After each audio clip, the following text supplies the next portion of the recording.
Hello and welcome to the next episode of Chest of Blades. We'll be aiming for the Arden route in this one. So, let's get started.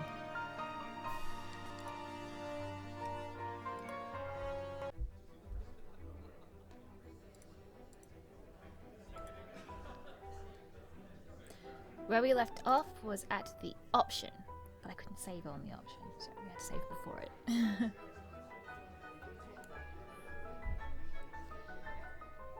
Maybe some other time. Dancing? How horrific. Maybe some other time. Ugh. I grimace, swallowing the vehement refusal I want to offer as a reply. Arden looks so pleadingly expectant that even my frigid heart is incapable of shutting him down so mercilessly. The idea of dancing, however, makes my stomach turn much more than Arden's puppy dog eyes can move me. Still a little sore from the carriage ride and all that. Some other time, perhaps. I wish you the best of luck, though. Tear up that ballroom floor in my honor.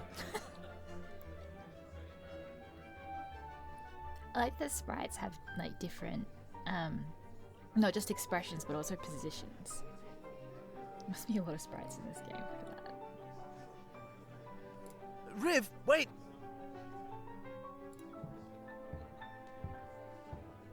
Before he can grab a hold of my arm again, I quickly retreat and make a beeline for the wine table. But I soon get immersed in the crowd heading in the opposite direction, and a sea of lacy dresses surround me in a flurry. In a fury of fluttering. Bloody hell. How can there be so many people in one place? Yoo-hoo! Come dance with me, darling. I already have a date, sorry. Liar. Somehow, I managed to evade the overly aggressive women from earlier, her lips twisting into a sour pout after I hastily decline. The crowd thins out as most of them head down to the grand staircase, and I finally worm my way over to the terrace doors. Phew.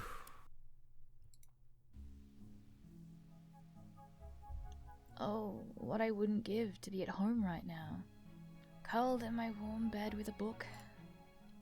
Can't believe Mother and Father sent me all the way out here by myself. They know I don't do well at parties, so they sent me to a 5-night extravaganza of extravagance? Ooh. Extravaganza of extravagance. That's almost a tongue twister. Like a vocal warm-up. Extravaganza Extravaganza of extravagance. Extravaganza of extravagance.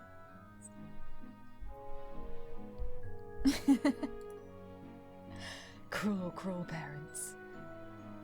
At least you're here for me, my sweet ambrosia. Okay. Sighing gratefully, I pick up a glass that's already filled with dark red liquid. I was never allowed to drink much when I attended balls with my family, so I'll be damned if I don't make the most of this.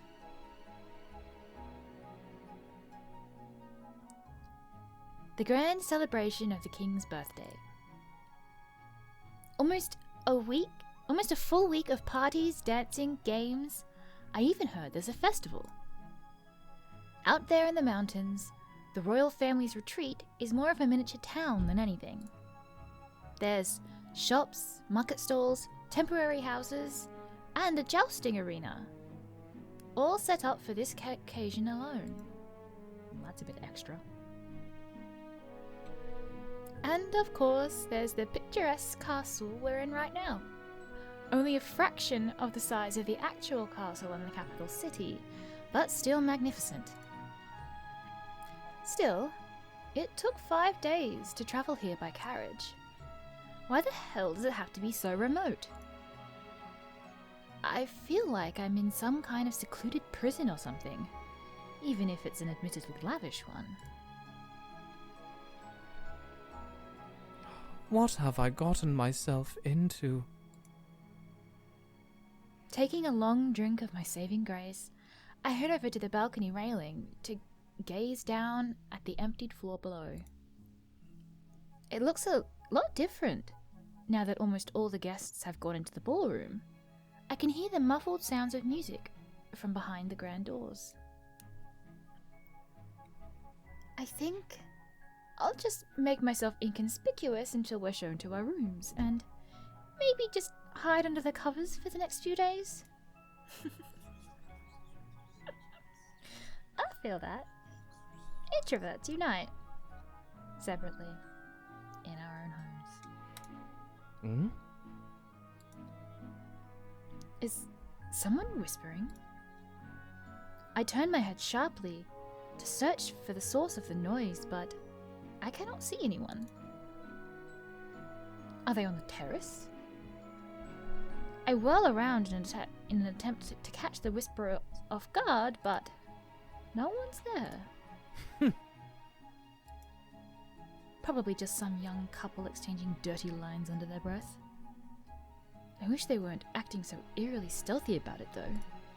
Is something the matter, sir? Yeah. The servant's suddenly standing beside me again. Speaking of eerily stealthily, how did he sneak up like that? No, nothing's the matter. Just enjoying some private time with my beau. I motion to my wine and offer a firm nod. I see. May I ask if you managed to meet with Sir Arden? He was very excited about seeing you. Yes, I met up with him, all right. If I may be so bold, you do not seem overly thrilled with the prospect of his company. Pursing my lips hesitantly, I tap a fingernail against the glass in my hand. It's a little more complicated than that, but I don't particularly want to discuss the details. Of course. I apologize for intruding on your private affairs. However, Sir Arden pulled me aside again and requested you join him in the ballroom.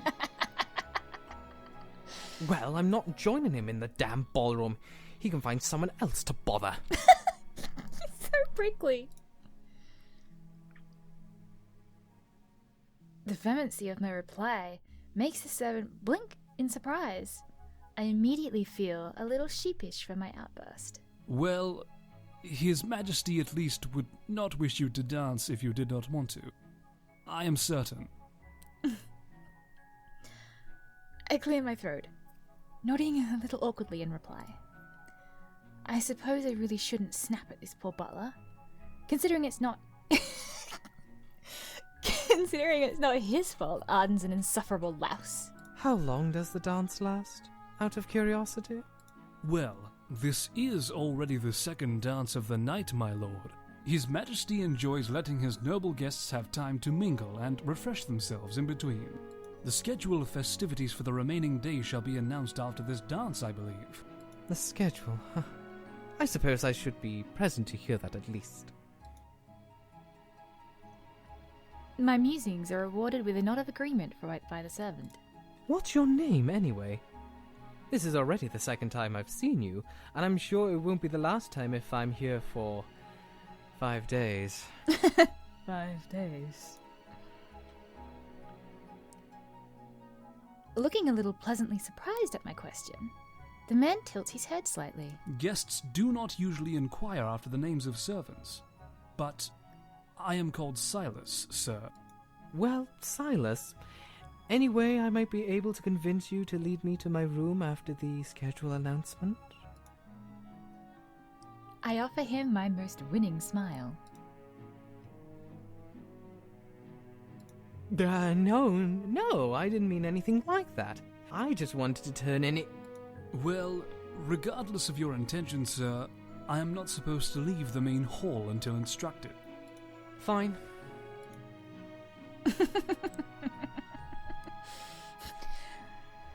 propositioning the help. Good work. You never fail to impress with your social skills, Rivian. Like a greased elephant skating on ice. Silas! Before I can skulk away to the ballroom to hide my shame, a high-pitched voice suddenly peals into the air. A moment later, a little girl comes running up beside Silas. She's probably not older than 10 and cute as a button, but I can tell from her outfit that she's not a nobleman's child. Something about her reminds me of someone, but I can't put my finger on who. Hello, Hazel. Is something the matter? I don't like staying in the kitchens by myself. It's so dark, and I always feel like someone's watching me. Clinging onto Silas's sleeve, she turns her large eyes in my direction. I can't blame you. Ever since I almost caught on fire during a visit to our Mana's cook, I never liked kitchens either. Wait, what? You always caught on fire in the kitchen? What? She giggles a little, rocking on her toes. Well, at least I can make conversation with little girls. Wait, that's not something to be proud of. I'm afraid Good I for have to kids. stay here, Hazel. Wasn't your mother supposed to be there with you? She said she had to leave for a little while, but I had to stay put in the kitchen. I want to go see the pretty ladies and gentlemen dancing. I wish I could be as enthusiastic as you about it. Hazel pleadingly pulls at Silas's arm, staring up at him. He grimaces, probably being torn in half by the puppy dog eyes in his sense of duty. I'm very sorry, but the young gentleman here is free to enter the ballroom, you know. He might be willing to take you. Oh, you conniving bastard. The hint of a smirk on his lips make me wonder if he hadn't planned this from the start. Really? Would you take me, sir?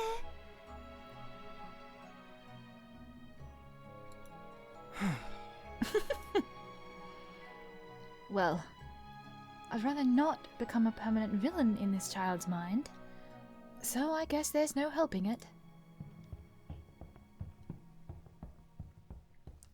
Shooting a venomous glare at Silas's beaming face, I shove my half-empty glass at him to hold, grab Hazel's hand, and stalk glumly towards the stairs.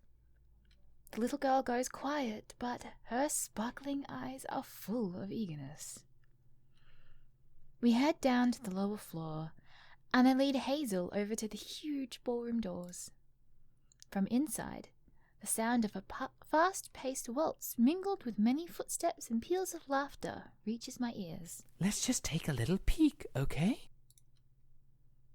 Hazel enthusiastically nods in reply, so I reach out to pull one of the doors open slightly.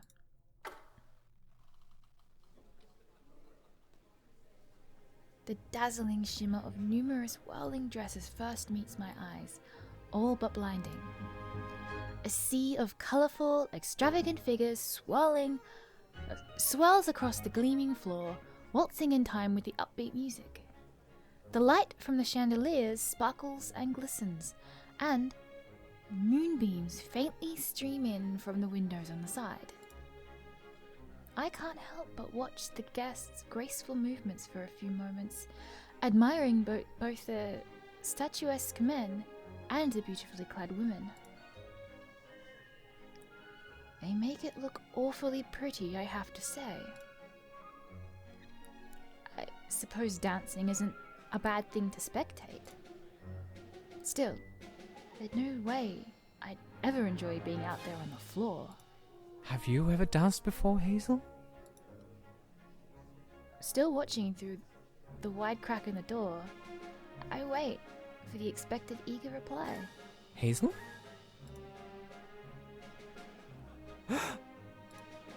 She's gone. That little that? She might get in trouble. I think we have to go with all the nice answers for Arden. That little brat speaks to me. While my first instinct is to be annoyed, I admit I'm a bit worried about what'll happen to the girl if she's found somewhere she's not supposed to be.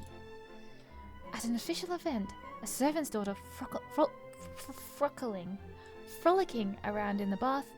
I keep saying bathroom instead of ballroom. Why? In the ballroom is something that would probably warrant punishment for both the girl and her parents.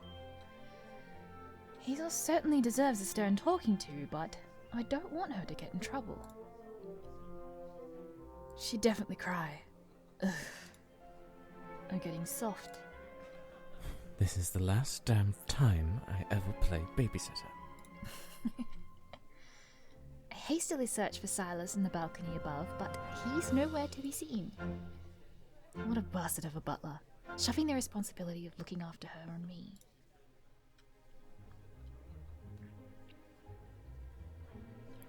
Sighing, I reluctantly step inside the bar. I did it again! Inside the ballroom, managing to avoid any undue attention by sticking to the corners. Oh, you'll be found, don't you worry. More than half the guests are engaged in a lively waltz, with everyone else admiring and chatting from the sides. No Hazel over there, or over there. Where on earth did she run off to? Oh, is that who I think it is? Come to dance with me after all. No thank you, ma'am. Oh no. This couldn't possibly get any worse. Oh, you shouldn't say things like that. No, I'm just here to watch, you see. She's coming towards me at an alarming speed. Escape route, where the hell can I go? Excuse me, miss. I have to take him from you for a moment, I'm afraid. Couldn't get any worse, you say. Just before the woman reaches out to me, a familiar shape steps between us. Oh, what a shame. Do come back soon. Do come back soon. Arden? Come with me over here for a moment, if you would, my friend.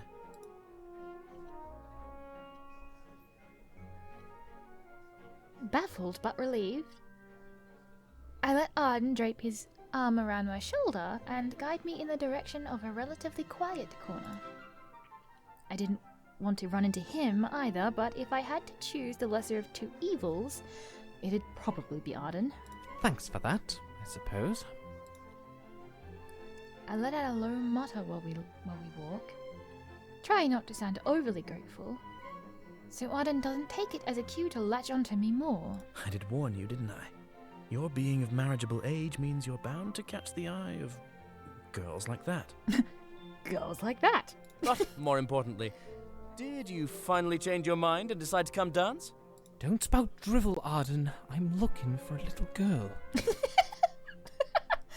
doesn't sound good.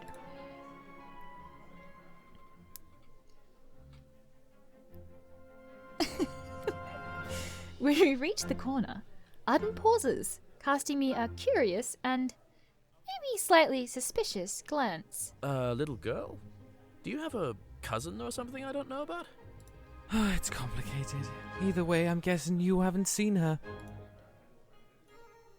Arden shakes his head and I let out a sigh. Well, it's not my problem, I guess.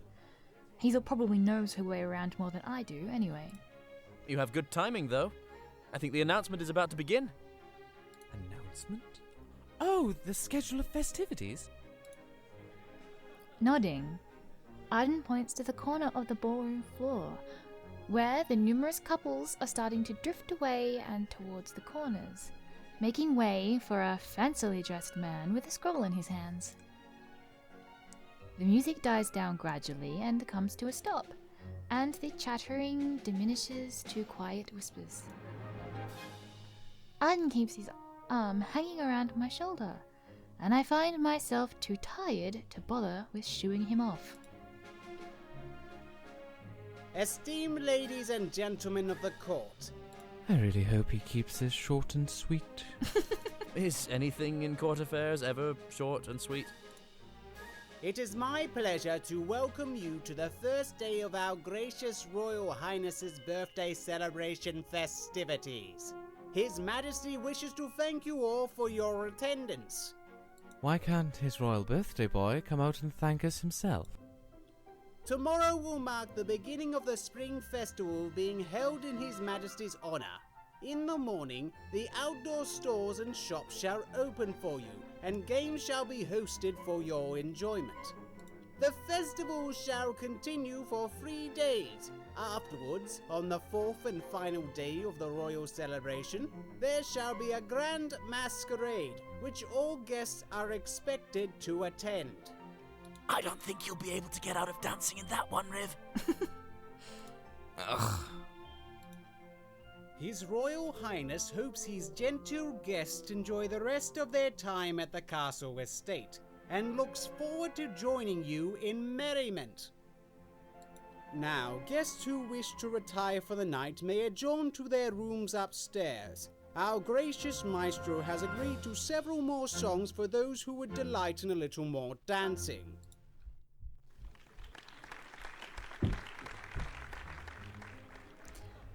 As delicate applause fills the ballroom, I quickly pull away from Arden's grip and clear my throat. Oh, that's my cue, I'm afraid. Perhaps I'll see you in the morning. Leaving me? Again? You're so horribly mean.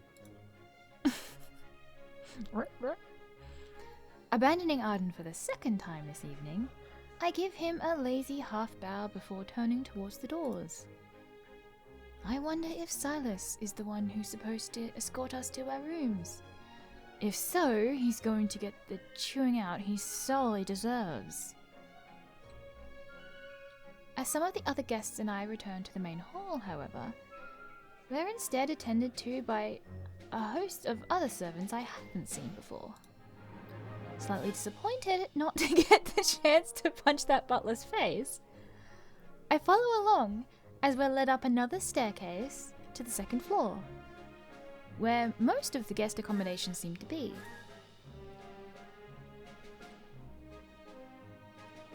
And this room is yours, sir? My thanks. In the hallway, a polite maid opens the door to what are presumably my chambers for the duration of the celebration. She hands me the key before attending to the next guest. So I step inside the room and shut the door behind me with a sigh of relief. Finally. A moment to breathe. I'd forgotten how incredibly exhausting this whole socializing business was.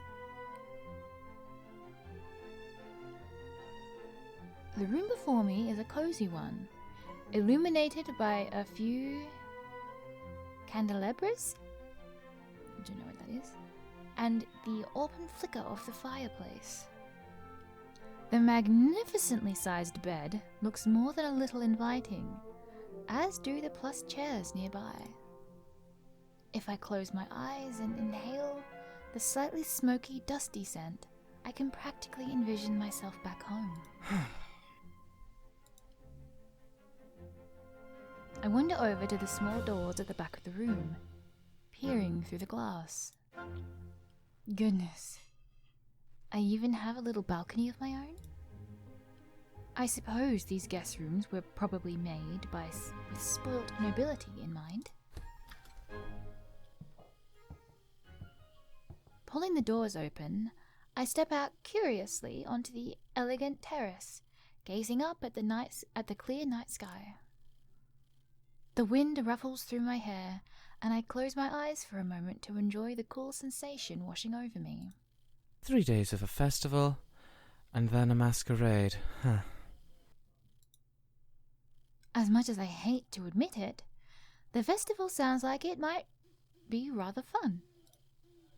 My parents never felt obligated to take me to any festivals as a little boy, so I always had the sense that I was missing out on whenever my friends would talk about them. And that masquerade ball. I certainly wasn't informed I'd need a mask, that's for sure. Thanks, Father. Perhaps I can buy one at the festival. I suppose if I'd have to choose any type of dance to partake in, a masquerade seems like the most interesting. Maybe a mask will even let me hide from Arden and that damned woman. The best of both worlds. Smirking to myself, I idly glance over to my left, hearing a faint shuffling noise. What the? It's an adjoining balcony with the room next to me? And there's someone over there, leaning against the balustrade. How the hell didn't I notice before? After my undignified yelp, the shadowy figure on the opposite side of the balcony turns slowly towards me. Hello. With the moonlight illuminating his features, I can identify that it's a man, for the slanted shape of his mouth is unmistakably male. My apologies, sir. I didn't realize we were adjoined neighbors. Instead of an immediate reply, the man takes a slow step towards me, crossing the thin connecting walkway between our balconies. Really, there's no need to be angry, sir. I promise I wasn't. Excuse my rudeness. Hmm? Oh, he is so sexy.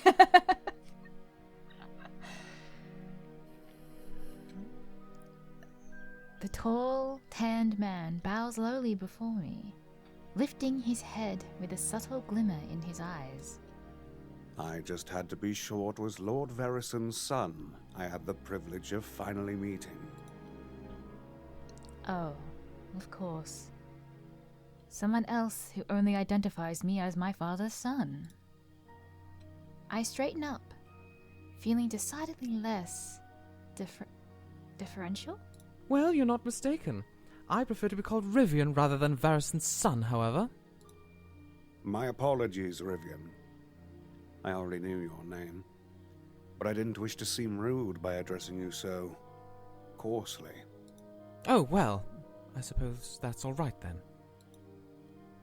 This man is surprisingly polite. He looks like danger. Something about his manner and clothing makes me think he's from a different place. Is he a foreigner? It must be an act of fate that you were brought to me so swiftly. You are precisely the one I have been looking for. Me? Are you sure you don't mean my father? He's not here if so. I love his voice. Like, goddamn, he's so good. He's my favorite novice. The poll I did on Who's Right I Should do first, it was like, for most of it, Arden and Linnaeus were tied. At the end of it, Arden was just slightly in front, and this guy had 0 votes. So, R.I.P. this guy.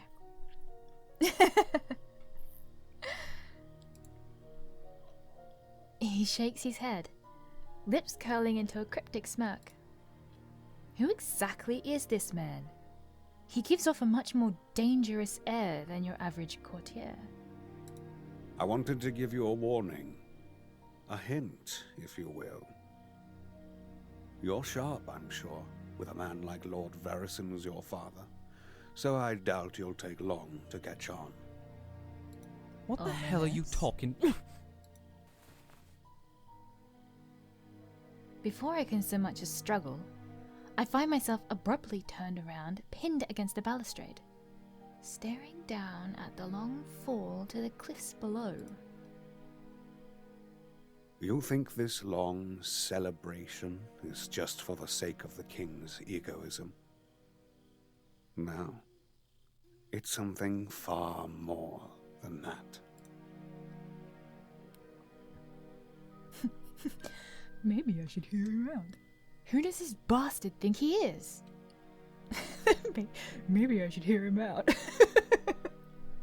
This is a position you've got yourself in, Rivian, but maybe I should hear him out. Who does this bastard think he is? Get your hands off me, you! Shh. Quiet, my dear. Ignore my words, and the result will be the same as if you jump from this balcony here and now. His voice is infuriatingly patient, brimming with a confidence that arouses a desire in me to knee him in the family jewels. I reluctantly stop squirming, growing still in the iron grip of the arms around me. You see, the nobility here are not merely those from your own kingdom. Some of these lords and ladies hail from beyond these borders, myself included.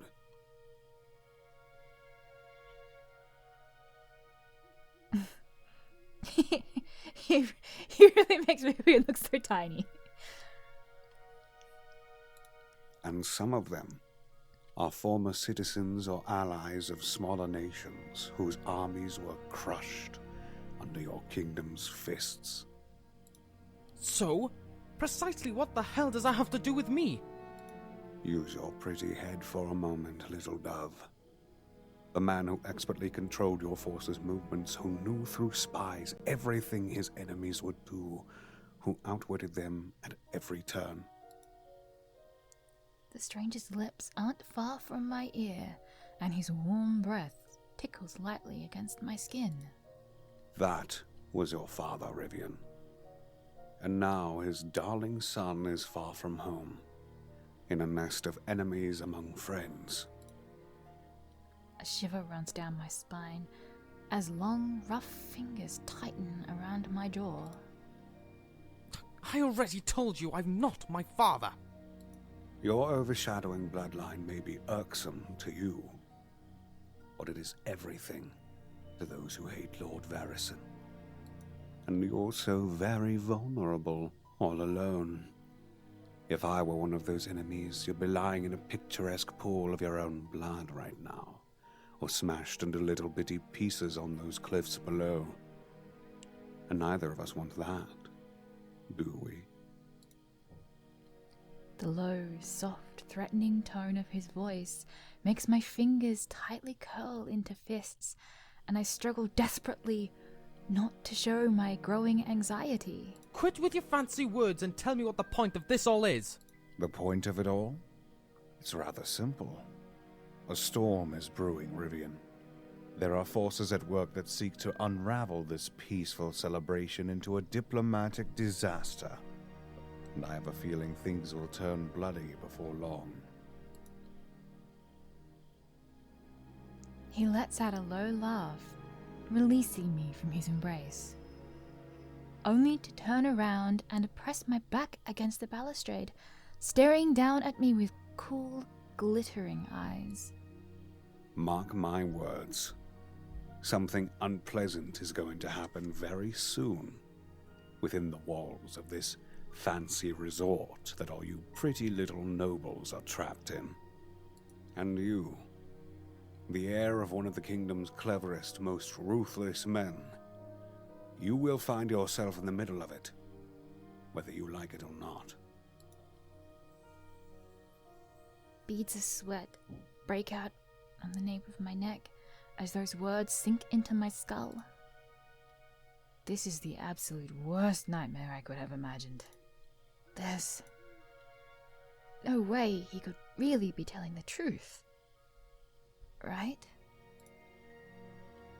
Whether or not you inherited the sharpness of your father is something we'll all learn by the end of this celebration.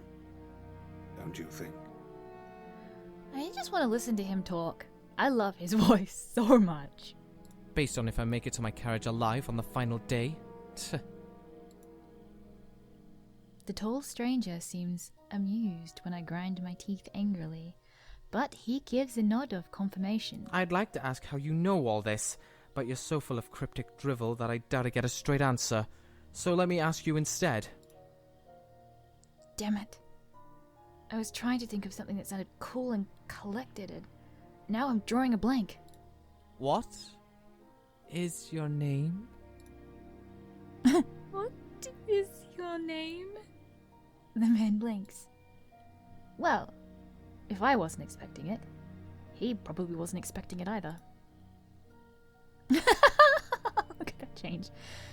Soon, though, a pleased expression drifts over his well-chiseled features, lips curling into a wolfish grin. My name? It's Franz, my little lord. At your service.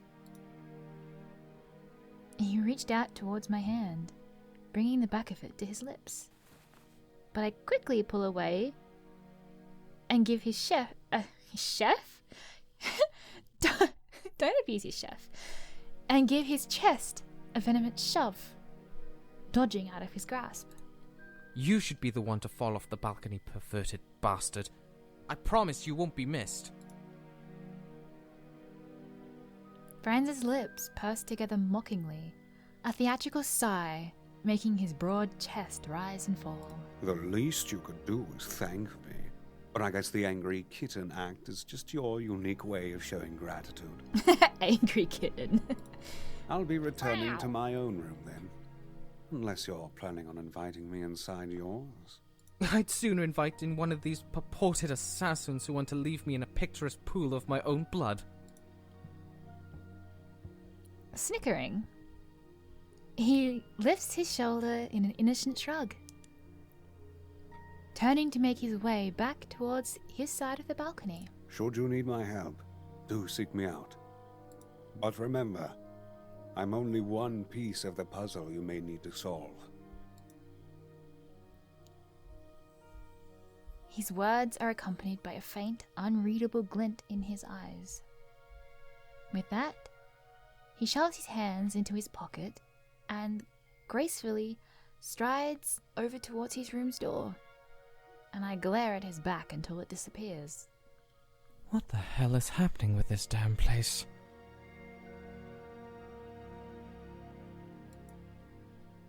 The warmth and sensation of Franz's cold fingers around my chin still lingers, making me shudder.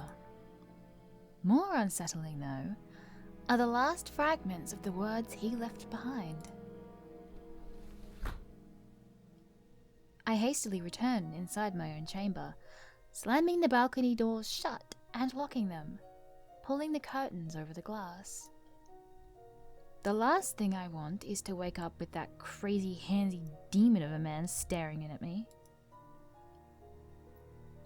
My mind feels a little numb as I undress and throw my clothes to one side, crawling into bed and curling up under the covers. I'd think that Franz was lying to me just for sport, but I can't really fathom why he'd want to do that to someone he doesn't even know. I could probably shake his words off under normal circumstances, but there've been a couple of things bothering me since earlier. That whispering I heard before. For some reason, the fact that I couldn't find the source of it made me feel strangely nervous. And then there's the fact that Hazel slipped off so suddenly. It seems strange she wouldn't try to coax me to come with her into the ballroom, unless she wanted to purposely evade me. But why? And now I'm neighbours with some perverted foreigner. It's hardly believable, but if he was really telling the truth, then am I actually in danger? But why? Father would have surely known who the other guests could be before he sent me here. In that case, was there a reason why he made me attend alone? Is this a sink or swim coming of age ritual for me?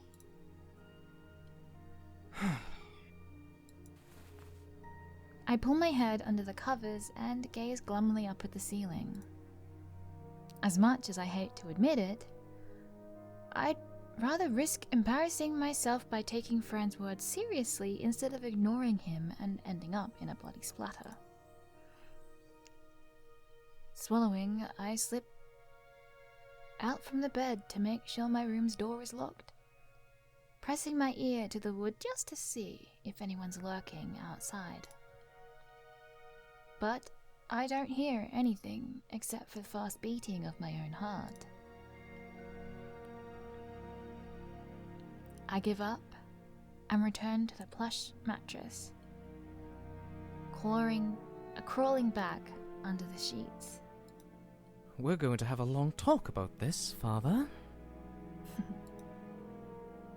When I make it back home, and I will make it back home, I'll give him a real piece of my mind.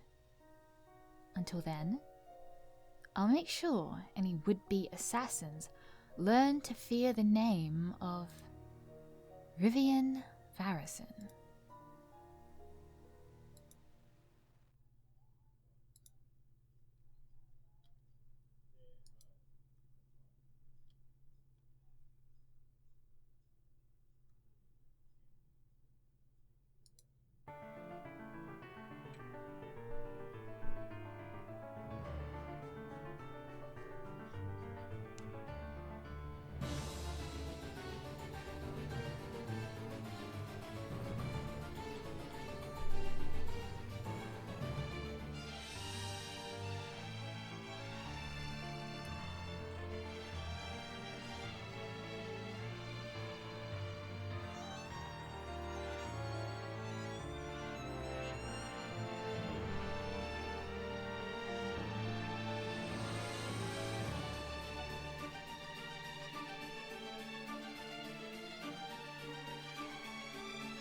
I really like this opening video too.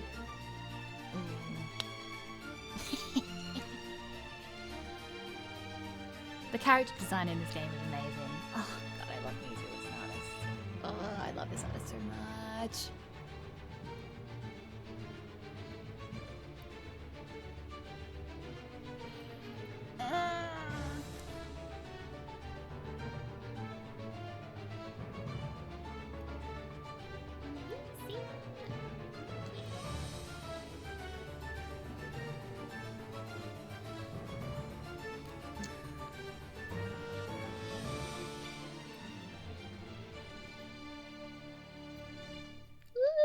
Okay, so with that, I'm going to make this the end of this part of the video, and I will see you in the next one. Bye-bye. Thank you for joining us.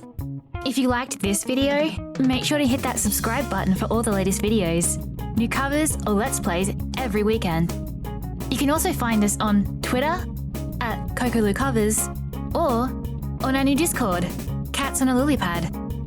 Catch you in the next one.